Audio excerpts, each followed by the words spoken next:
معزز سامعین اکرام، السلام علیکم ورحمۃ اللہ وبرکاتہ۔ ناظرین اکرام، امید کرتا ہوں کہ آپ سب خیریت و عافیت سے ہوں گے۔ SR وظیفے میں آپ کا سواگت ہے، استقبال ہے۔ ہم دل سے شکر گزار ہیں کہ آپ اس چینل پر تشریف لے کر آئے۔ آج ہم جانتے ہیں سورہ رحمان کی فضیلت و برکت، سورہ رحمان کے فضائل، سورہ رحمان کے بارے میں کہ اللہ تبارک و تعالی نے سورہ رحمان کو کتنی فضیلتیں، کتنی عظمتیں، کتنی رفعتیں بخشی ہیں۔ سورہ رحمان سورہ مدنی ہے، یعنی مدینہ شریف میں نازل ہوئی ہے، اور سورہ رحمان 27ویں پارے سے شروع ہوتی ہے اور 27ویں پارے پر مکمل ہو جاتی ہے۔ یعنی یہاں سے 10واں رکوع مکمل ہو جاتا ہے اور 11واں رکوع شروع ہو جاتا ہے،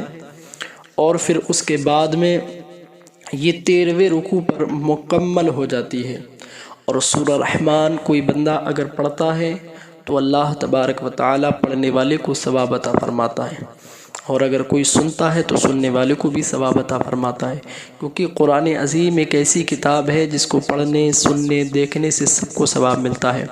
اگر سورہ رحمان بندہ دن میں کسی ایک حصے میں پڑھ لے یا پھر سن لے، اگر پڑھ سکتا ہے تو ٹھیک ہے، نہیں پڑھ سکتا تو صرف سن لے، اور اگر رمضان کے مہینے میں سنے تو اللہ تبارک و تعالی ایک نیکی کے عوض میں اللہ اس کو 70 نیکیاں نصیب فرماتا ہے۔ یعنی رمضان المبارک کی فضیلت و برکت اتنی ہے کہ اگر ایک نیکی کرے گا تو اللہ تبارک و تعالی اس کو 70 نیکیاں اس رمضان المبارک کے مہینے میں نصیب فرمائے گا۔ اگر آپ سوچیں ذرا، اگر آپ پوری سورہ رحمان کو سنتے ہیں اور سننے کے بعد میں جو دعا کرتے ہیں تو اللہ تبارک و تعالی آپ کو کتنے حروف ہیں، کتنے الفاظ ہیں اس میں، ہر حروف کے بدلے میں اللہ آپ کو 70 نیکیاں نصیب فرمائے گا۔ اور اگر اس کی عطا ہے، وہ چاہے تو ایک کے بدلے میں 700 نیکیاں بھی عطا فرما سکتا ہے۔ اس کے یہاں پر کوئی قید نہیں، لیکن مثال ہے کہ آپ کو اس کے عوض میں اتنی نیکیاں نصیب ہوں گی، ملیں گی۔ آپ سوچیں ذرا، رمضان المبارک کے مہینے میں بغیرہ تمام خرافاتی ویڈیو کو دیکھنے سے بہتر ہے کہ قرآن عظیم کو سنا جائے اور ان ویڈیوز کو دیکھا جائے جس سے ہمیں اور ہماری آخرت کو فائدہ ہو۔ تو سورہ رحمان کوئی بندہ اگر پڑھتا ہے اور سنتا ہے تو اللہ تبارک و تعالی سب سے پہلے پڑھنے اور سننے والے کے دل، ذہن، نظر کو پاک و صاف، روشن عطا فرماتا ہے، اس کی روح کو تازگی عطا فرماتا ہے۔ اور اگر کوئی بندہ اپنے دکان یا مکان یا گھر میں کسی جگہ میں، کھیت میں، کھلیان میں اگر سنتا ہے اس کو یا ایک مرتبہ پڑھتا ہے تو اللہ تبارک و تعالی جس جگہ پر پڑھا سنا جائے اس جگہ سے تمام نحوسات کو دور فرما کر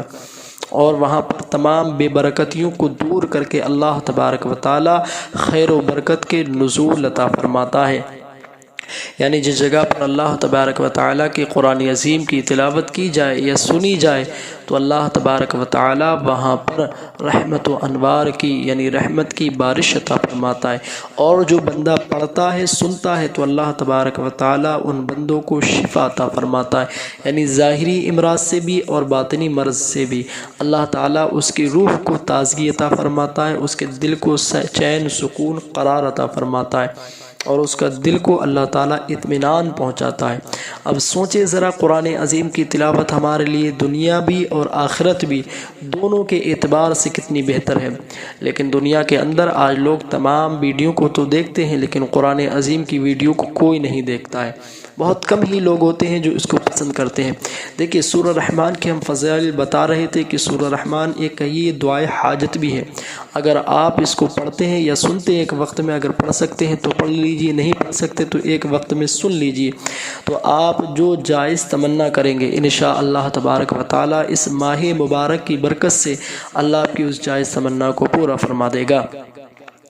اگر آپ اپنے کاروبار سے پریشان ہیں، جس میں تنگی ہے اور آپ کا کاروبار نہیں چل رہا ہے، دکان میں گراہک نہیں آتے، گھر میں برکت نہیں ہو رہی،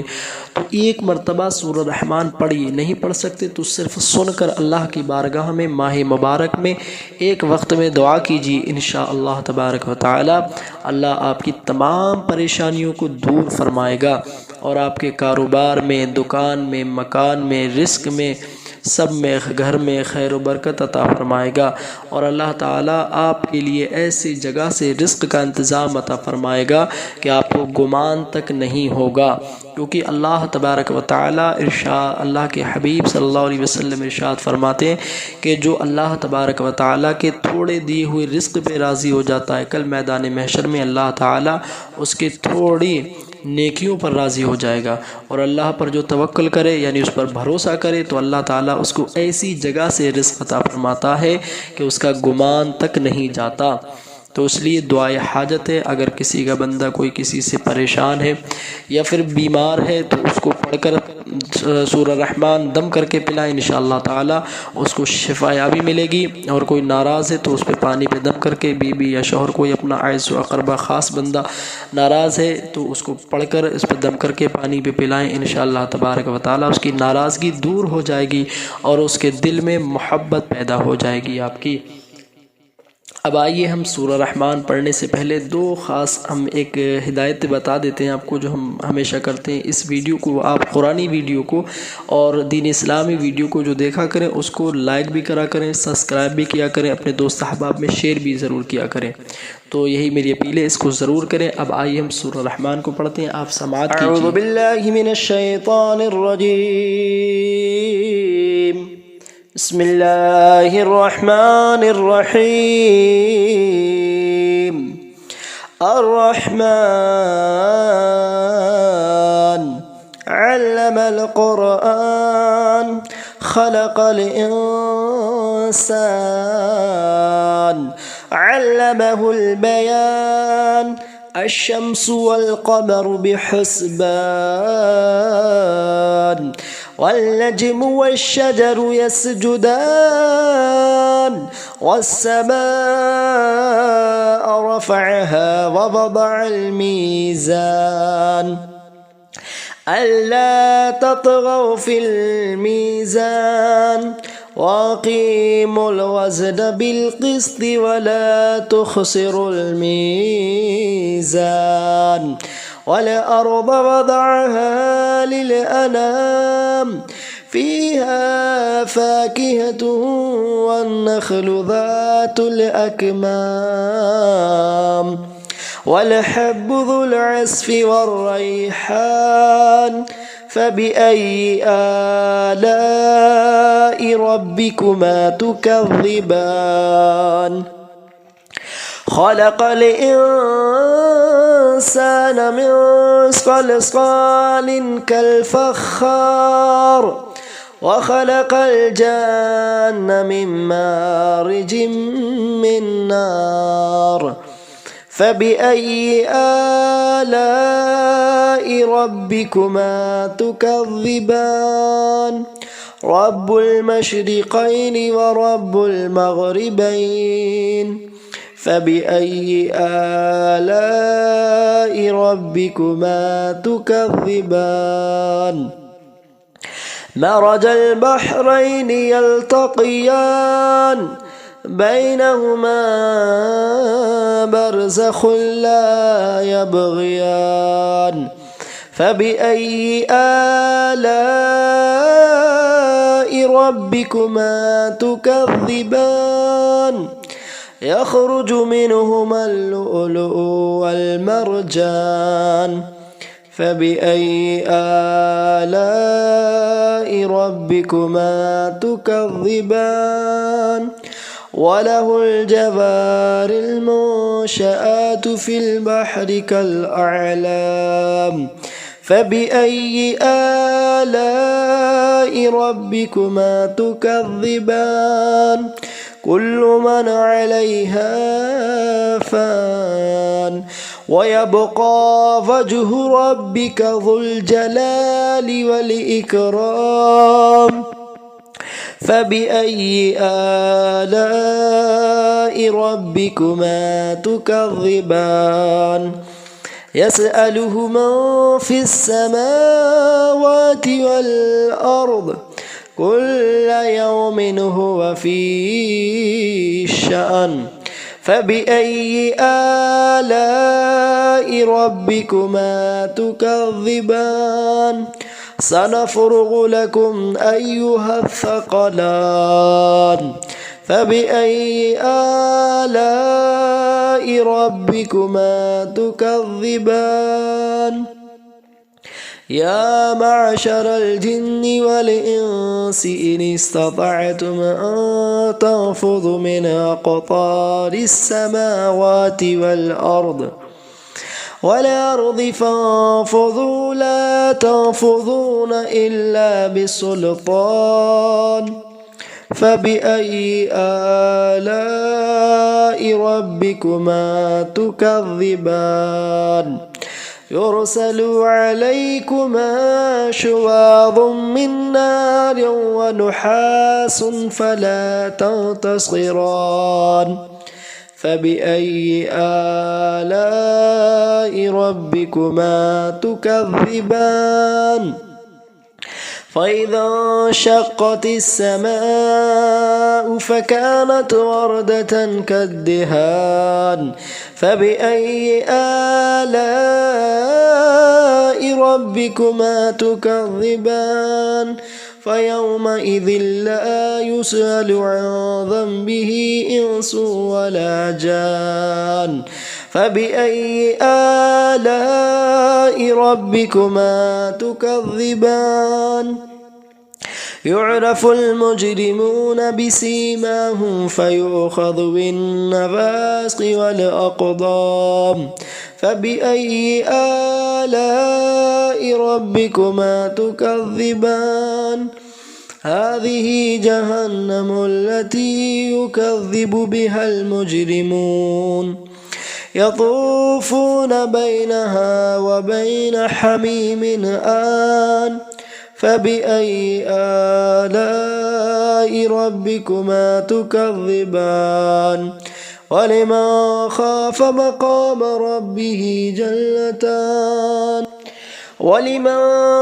مقام ربه جنتان فبأي آلاء ربكما تكذبان ذواتا أفنان فبأي آلاء ربكما تكذبان فيهما من كل فاكهة زوجان فبأي آلاء ربكما تكذبان متكئين على فرش بطائنها من استبرق وجنى الجنتين دان فبأي آلاء ربكما تكذبان فيهن قاصرات الطرف لم يطمسهن إنس قبلهم ولا جان فبأي آلاء ربكما تكذبان كأنهن الياقوت والمرجان فبأي آلاء ربكما تكذبان هل جزاء الإحسان إلا الإحسان فبأي آلاء ربكما تكذبان ومن دونهما جنتان فبأي آلاء ربكما تكذبان مدهامتان فبأي آلاء ربكما تكذبان فيهما عينان نضاختان فبأي آلاء ربكما تكذبان فيهما فاكهة ونخل ورمان فبأي آلاء ربكما تكذبان فيهن خيرات حسان فبأي آلاء ربكما تكذبان حور مقصورات في الخيام فبأي آلاء ربكما تكذبان لم يطمسهن إنس قبلهم ولا جان فبأي آلاء ربكما تكذبان متكئين على رفرف خضر وعبقري حسان فبأي آلاء ربكما تكذبان تبارك اسم ربك ذي الجلال والإكرام أعوذ بالله من الشيطان الرجيم بسم الله الرحمن الرحيم الرحمن علم القرآن خلق الإنسان علمه البيان الشمس والقمر بحسبان والنجم والشجر يسجدان والسماء رفعها ووضع الميزان ألا تطغوا في الميزان وأقيموا الوزن بالقسط ولا تخسروا الميزان والأرض وضعها للأنام فيها فاكهة والنخل ذات الأكمام والحب ذو العصف والريحان فبأي آلاء ربكما تكذبان خلق الإنسان من صلصال كالفخار وخلق الجان من مارج من نار فبأي آلاء ربكما تكذبان رب المشرقين ورب المغربين فبأي آلاء ربكما تكذبان مرج البحرين يلتقيان بينهما برزخ لا يبغيان فبأي آلاء ربكما تكذبان يخرج منهما اللؤلؤ والمرجان فبأي آلاء ربكما تكذبان وله الجوار المنشآت في البحر كالأعلام فبأي آلاء ربكما تكذبان كل من عليها فان ويبقى وجه ربك ذو الجلال والإكرام فبأي آلاء ربكما تكذبان يسأله من في السماوات والأرض كل يوم هو في شأن فبأي آلاء ربكما تكذبان سنفرغ لكم أيها الثقلان فبأي آلاء ربكما تكذبان يا معشر الجن والإنس إن استطعتم أن تنفذوا من أقطار السماوات والأرض والأرض فانفضوا لا تنفضون إلا بسلطان فبأي آلاء ربكما تكذبان يرسل عليكما شواظ من نار ونحاس فلا تنتصران فبأي آلاء ربكما تكذبان فإذا انشقت السماء فكانت وردة كالدهان فبأي آلاء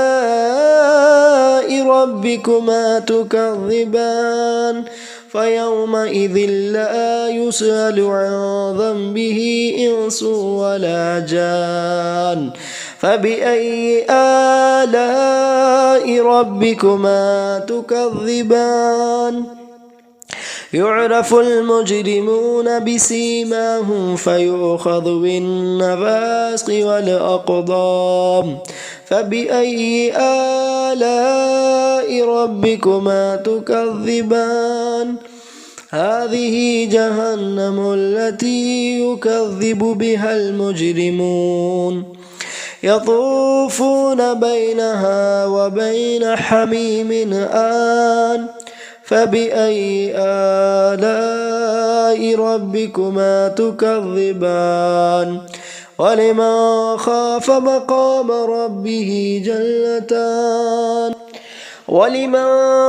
مقام ربه جنتان فبأي آلاء ربكما تكذبان ذواتا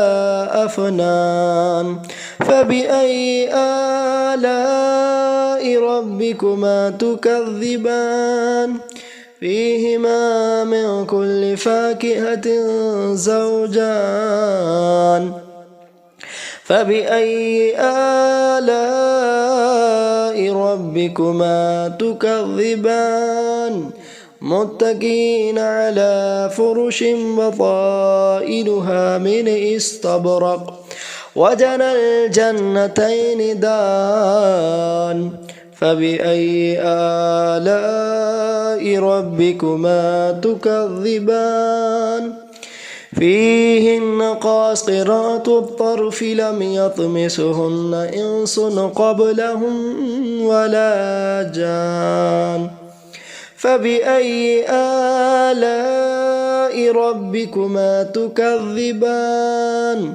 كأنهن الياقوت والمرجان فبأي آلاء ربكما تكذبان هل جزاء الإحسان إلا الإحسان فبأي آلاء ربكما تكذبان ومن دونهما جنتان فبأي آلاء ربكما تكذبان مدهامتان فبأي آلاء ربكما تكذبان فيهما عينان نضاختان فبأي آلاء ربكما تكذبان فيهما فاكهة ونخل ورمان فبأي آلاء ربكما تكذبان فيهن خيرات حسان فبأي آلاء ربكما تكذبان حور مقصورات في الخيام فبأي آلاء ربكما تكذبان لم يطمسهن إنس قبلهم ولا جان فبأي آلاء ربكما تكذبان متكئين على رفرف خضر وعبقري حسان فبأي آلاء ربكما تكذبان تبارك اسم ربك ذي الجلال والإكرام. حضرات، ہم نے یہاں سے سورہ رحمان کو مکمل کیا ہے. آئیے مختصر سی ہم دعا کرتے ہیں. یا اللہ تبارک و تعالی، جو سورہ رحمان ہم نے پڑھی ہے مولا، پڑھنے میں کوئی غلطی خامیوں سے حضور کے وسیلے سے معاف عطا فرما. یا اللہ اسے اپنی بارگاہ میں قبول عطا فرما. اس کی برکت سے مولا ہم سب کی تمام پریشانیوں کو دور فرما. ہم سب نے روزے رکھے ہیں مولا، تیری عبادتیں کی ہیں مولا، اسے اپنی بارگاہ میں قبول فرما. اس ماہ مبارک کی برکت سے مولا ہم سب کی تمام مشکلوں کو آسان فرما. مولا جو بیمار ہیں انہیں شفائے کاملہ عاجلہ عطا فرما. ہمارے بڑے بھائی کو بھی مولا جو زیر علاج ہیں ان کو بھی شفائے کاملہ، صحت و تندرستی عطا فرما. تمام ہی امت مسلمہ کی مولا حفاظت فرما. ہم سب کی ایمان، عقیدے، جان، مال، عزت، آبرو، مسجد و مدارس، علماء اکرام، حفاظ اکرام تمام کی حفاظت عطا فرما. یا اللہ تبارک و تعالی، ہندوستان کے حالات بہت خراب ہیں مولا، تو سب جانتا، علیم و خبیر ہے. اس ہندوستان کے اندر میرے مولا بھائی چارے ایک دوسرے کے ساتھ رہنے کی توفیق عطا فرما. نفرتوں کو دور فرما. آپس میں اتفاق و اتحاد، دلی محبت پیدا فرما. سنبل کے، دہرادون کے تمام ہی میرے مولا جہاں جہاں مسلمان بھائی پریشان ہیں، ان کو ناحق ستایا جا رہا ہے مولا، ان کی حفاظت فرما. کہ غیب سے مدد امداد عطا فرما. مولا تمام پریشانیوں کو دور فرما. یا اللہ اپنا فضل کرم رحم عطا فرما. جن کے گھر میں جوان بچیاں ہیں مولا غیب سے رشتوں کے انتظامات عطا فرما. یا اللہ سب کے رزق میں برکت عطا فرما، رزق میں کشادگی فرما، رزق میں زیادتی فرما، کاروبار کی حفاظت فرما، ایمان عقیدے کی حفاظت فرما. جو ہم سب کے مرحومین اس دنیا سے جا چکے مولا ان کی بخشش و مغفرت فرما. ان کو بال بال ان کی مغفرت فرما. کہ غیب سے مدد امداد عطا فرما. حضور کی شفاعت نصیب فرما. جب دم آخر ہو یا اللہ لب پر لا الہ الا اللہ محمد رسول اللہ.